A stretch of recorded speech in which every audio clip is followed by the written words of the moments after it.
वर्धा शहरामध्ये पावडे चौकात खड्ड्यांचं साम्राज्य पसरलंय आणि याच रस्त्यानं अनेक विद्यार्थ्यांना शाळेत जावं लागतं।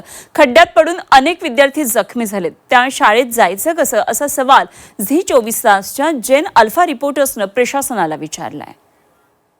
होऊ शकता की आम्ही पावडे चौकात आहोत, इथे एवढे गड्डे आहे तरी भी पालकमंत्री लक्ष देऊन नाही राहिली। पालकमंत्री कालनं जाते, आम्ही सायकलने जातो तरी भी पालकमंत्री लक्ष नाही देत आहे। इथे जवळपास तरी भी हॉस्पिटल आहे रस्त्यावर, तर माझा मित्र यांच्यासोबत आपण बोलून घ्यावे। ते कारने जाते BMW, आम्ही सायकलने जातो। इकडे ताईंनी बी सायकलने जाऊन पाहावे। इथं तर पावसाळ्यात अगदी कपडे भरते। माझ्यासोबत अजून एक मित्र आहे, त्याच्यासोबत बी बोलून घेऊ।